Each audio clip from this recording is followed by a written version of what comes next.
सुबह हो गई है और मेरे हर दिन की शुरुआत होती है इस तरह से पानी भर के दरवाजे पर सबसे पहले पानी छिड़कने की, और इसके बाद ही मैं अपने घर के और कोई काम करती हूँ।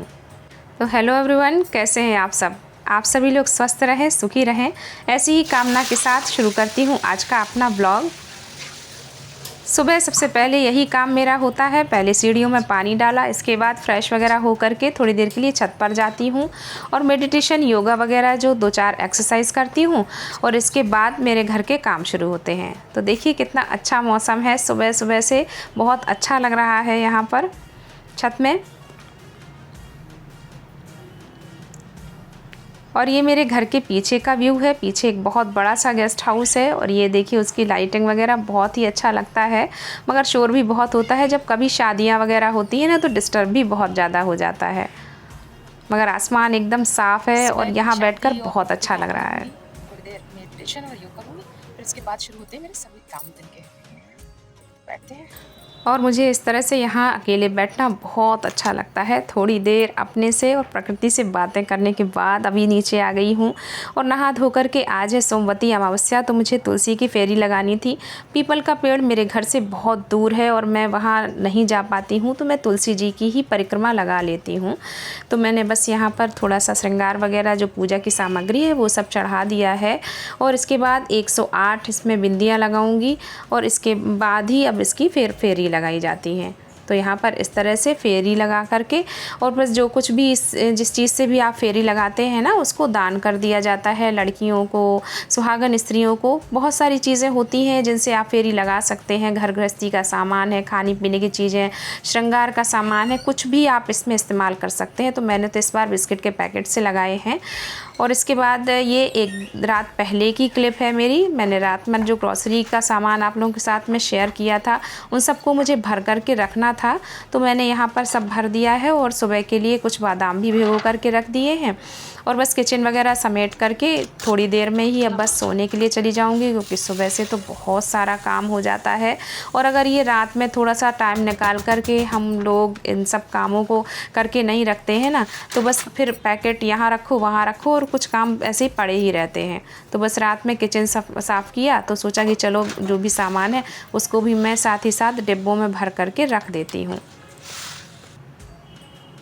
वो अगली सुबह सभी का व्रत था। सोमवार का दिन है और सोमवार सावन के सोमवार चल रहे हैं, तो सब लोगों ने व्रत रखा हुआ है। तो सोचा एक अच्छी सी रेसिपी भी आपके साथ में शेयर करूं, जो कि मैंने बच्चों के लिए बनाई थी। बेटी आई हुई है तो मैंने उसके लिए ये बनाए हुए हैं। तो आलू बॉयल कर लिए थे और इनको छील करके, और इससे जो मैं रेसिपी बनाने वाली हूँ वो बहुत ही बढ़िया है व्रत के लिए। तो यहाँ पर आलूओं को छील करके अभी इनको कद्दूकस कर लूँगी, और साथ ही साथ मैं तब बहुत सारे काम भी हैं। बीच बीच में मैं पूजा वगैरह का सामान भी लगाती जा रही थी।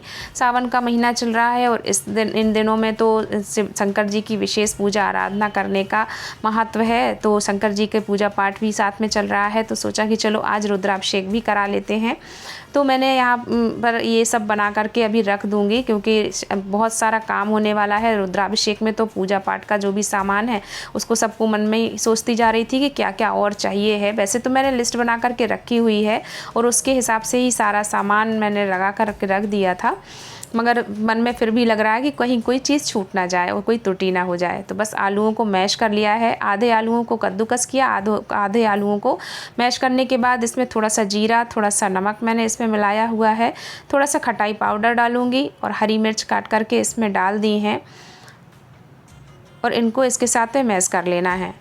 मूंगफली को रोस्ट कर लिया था और इनको हल्का सा दरदरा कूट लिया है, और इस पूरे ही पाउडर को इसमें मैंने मिक्स कर दिया है कुछ। और बस साबूदाना को भिगो करके रखा हुआ था, और जब इसको अच्छे से फूल गया है साबूदाना, तो मैंने साबूदाना को इसमें मिक्स कर दिया है। सॉरी, साबूदाना की जो क्लिप थी मैं आपको नहीं दिखा पाई हूँ। और खटाई पाउडर मिलाने के बाद सब चीज़ों को अच्छे से मिला देना है, जिससे कि मिर्च, मूंगफली का टेस्ट पूरी ही टिक्कियों में आ जाए और उनका फ्लेवर भी बहुत बढ़िया लगता है। यहाँ पर मैंने गैस पर रख दिया है एक पैन, और पैन में घी डाल दिया है, क्योंकि मैं इन टिक्कियों को मैं ये साबूदाना बड़ा बना रही हूँ हूँ और इसको मैं सैलो फ्राई करने वाली हूँ, डीप फ्राई नहीं करूँगी। आप चाहें तो इनको डीप फ्राई भी कर सकते हैं। तो बस सारी चीज़ों को अच्छे से मिला दीजिए जिससे कि मूंगफली, मिर्च और साबूदाना आलू के साथ में एक साथ मिक्स हो जाए। और बस इनकी इस तरह से अपने अकॉर्डिंग आप जितनी बड़ी बड़ी टिक्की बनाना चाहते हो तो इस तरह से बना करके और इनको हमें सेक लेना है। व्रत में खाने के लिए ये बहुत ही बढ़िया सी रेसिपी है। साबूदाना बड़ा बहुत ही टेस्टी लगता है और आप जब इसको बनाएंगे तो आपको भी बहुत ही बढ़िया लगेगा। तो एक बार ट्राई ज़रूर से कीजिएगा और कमेंट करके भी ज़रूर बताइएगा कि आपको ये रेसिपी कैसी लगी। तो इस तरह से सभी को मतलब मैंने बना लिया है और साथ ही मैं पीस रही हूँ टमाटर की चटनी। तो मैंने यहाँ पर व्रत के लिए बना रही हूँ तो मैंने इसमें बस थोड़ा सा जीरा और हरी मिर्च, अदरक डाला हुआ है और थोड़ा सा नमक डाल करके इसकी चटनी तैयार कर लूँगी। टिक्कियाँ मैं सैलो फ्राई कर रही थी तो थोड़ी नीचे से चिपक रही थी, तो मैंने क्या किया है कि हल्का सा यहाँ पर सिंघाड़े का आटा मैंने रख लिया है और उसमें ही लपेट लपेट करके इसको बना रही हूँ। जब अगर आप इसको व्रत के बना रहे हैं तो आप इसको ब्रेड क्रम्स के साथ में भी कोट कर सकते हैं। ब्रेड का चूरा बना लीजिए और उससे लपेट करके बनाइए, बहुत ही टेस्टी और एकदम क्रिस्पी बहुत अच्छी टिक्की बनकर बनेगी।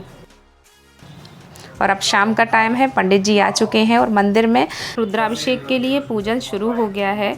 और यहाँ पर मेरी बेटी रुद्राभिषेक करेगी। रुद्राभिषेक में शंकर भगवान के रुद्र अवतार की पूजा की जाती है। ये भगवान शिव का प्रचंड रूप माना जाता है जो कि समस्त ग्रह बाधाओं को और समस्याओं का नाश करता है। तो रुद्राभिषेक का अर्थ है भगवान रुद्र का अभिषेक करना।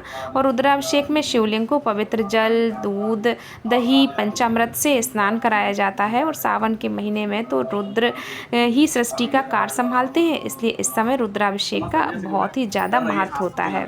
और फिर शाम के टाइम हम सभी लोगों ने मिलकर के 108 दीपक जलाए और बस उसकी ही तैयारियां यहाँ चल रही हैं। सब लोग मिलकर के दीपक जलाने में मदद कर रहे हैं और रुद्राभिषेक पूर्ण हो चुका है। देखिए कितने सुंदर लग रहे हैं भोलेनाथ यहाँ पर बिल्वपत्र फूल से ढके हुए, और बहुत ही अच्छा लग रहा था मुझे। और यहाँ पर मैंने आज काली माता को अपराजिता के फूलों की, जिसको विष्णुकांता भी कहते हैं, उसकी माला पहनाई है और इसका भी बहुत विशेष महत्व है। इसको मैं फिर कभी बताऊँ।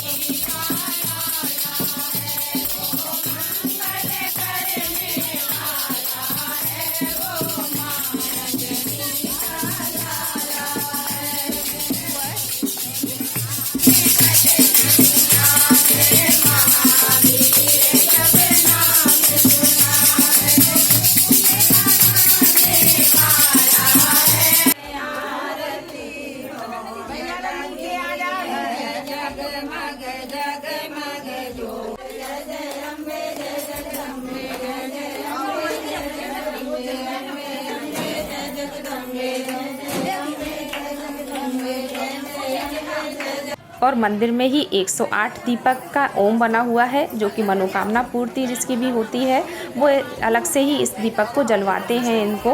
और एक एक दीपक रोज का बढ़ाया जाता है, इसको बढ़वा के दीपक बोलते हैं। इसका भी एक अलग ही विधान है। तो जैसे कि कोई मनोकामना मन में होती है, उसको लेकर के एक एक दीपक रोज का बढ़ाया जाता है और जब पूरे दीपक भरने का समय होता है तो एक साथ सारे ही 108 दीपक जलाते जाते हैं। तो हमारे धर्म में, हमारे शास्त्रों में ऐसे बहुत सारे अनुष्ठान, पूजा पाठ वगैरह हैं जो कि मैं आपको धीरे धीरे करके बताती जाऊंगी। तो इन सब के बारे में जानने के लिए आप मेरे चैनल को सब्सक्राइब करें और वीडियो पसंद आया हो तो वीडियो को लाइक करें। मिलती हूँ अगले वीडियो में।